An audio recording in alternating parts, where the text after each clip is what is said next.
Hi, my name is Simon Flores, and today we'll be going over vigabatrin, which is commonly used for treating epilepsy or preventing, which pretty much preventing seizures. And this is pretty much an inhibitor of GABA aminotransferase, and we'll be going in depth here shortly.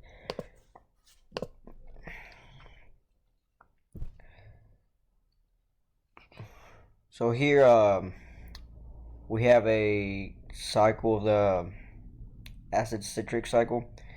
So we can see that from alpha ketoglutarate we go to glutamate. For glutamate we have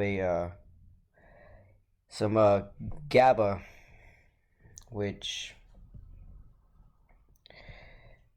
then leads to succinic semialdehyde, and eventually goes back into the Krebs cycle or citric acid cycle. And GABA pretty much stands for gamma aminobutyric acid. And this is an enzyme that's responsible for the degradation of the inhibitory neurotransmitter GABA. And that's the transferase which interacts with. So pretty much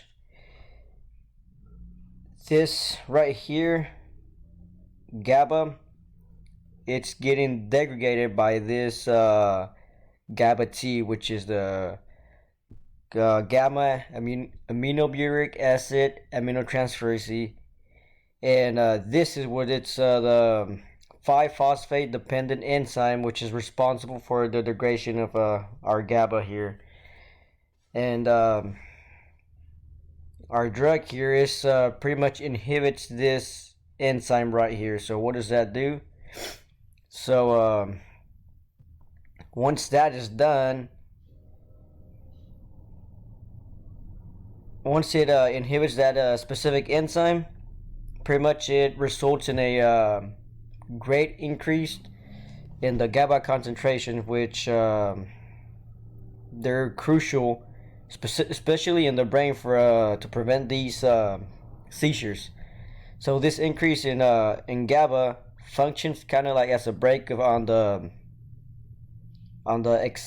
excitatory process in the brain activity, which leads to seizures. Therefore, that's how it prevents these seizures. So the more GABA, the less seizures you would see.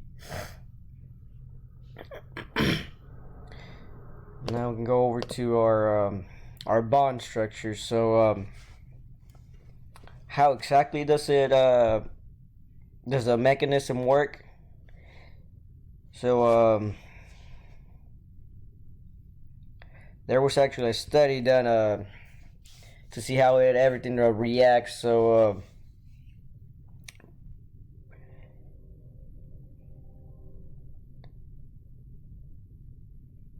so on this one, pretty much, like I said, there was a study done, and it was actually on pig liver, where they took a look at the GABA AT, which is a enzyme, in its native form, and in the complex with vigabatrin.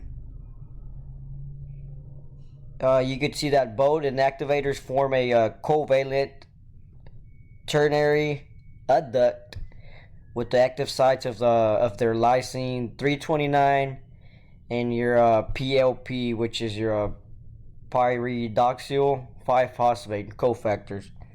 And these crystal structures provide direct support for the specific inactivation mechanisms proposed in earlier experiments.